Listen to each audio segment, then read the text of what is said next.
Welcome to this radio channel. I was about to say Windows. This is a video. There'll be a few of them. I don't know, 3 or 4. I will actually talk about my favorite analog radios. So, of course, I had my top 10 favorite receivers that I own, portable receivers. I will talk about my top analog receivers that I love. And, of course, the number one on the list, it's big, but it's really cool, and it's this old 1969 vintage Grundig satellite transistor 6001.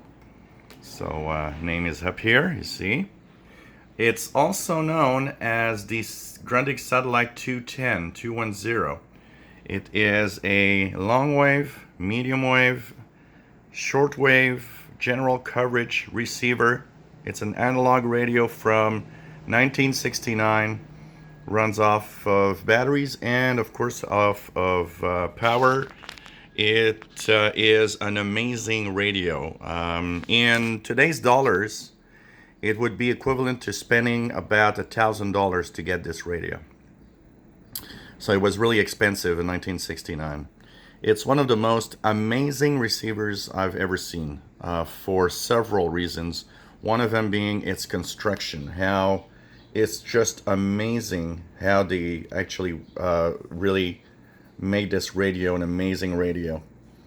It is extremely stable, the most stable analog receiver I've ever seen in my life, and it's incredible when you think that it's made in 1969. It's a very complex radio inside. It has a lot of mechanical switches and gears to have all the different bands. It is also one of the receivers which has the most precise analog tuning that you could have. It's just crazy how without having any digital display, you can actually have such a precision.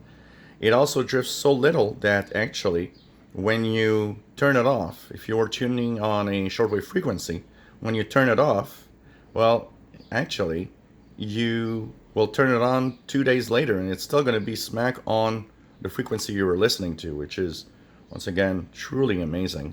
So yes, it's a transistor radio.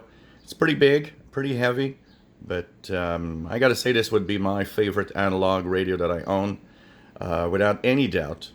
So today it's going to be this radio's day. I'm going to also at the same time do a what if the only radio I had was the Grundig Satellite Transistor 6001.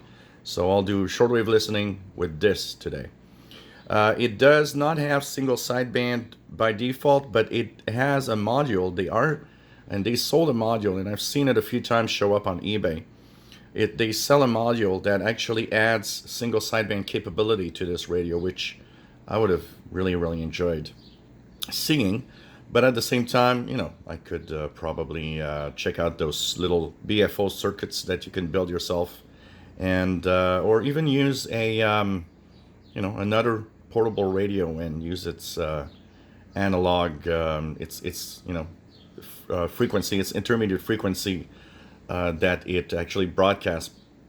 On some analog radios, they do have that. They actually transmit a little higher in frequency and try to tune into single sideband signals. But this is an amazing radio, and definitely my best radio, analog radio I own, and probably the best I've ever seen in my life anyways. So it's 50 years old, as it was built in 1969 in Germany by Grundig, when Grundig was in all of its glory of creating amazing receivers. If you enjoy my videos, please subscribe, give us thumbs up. Thank you for watching.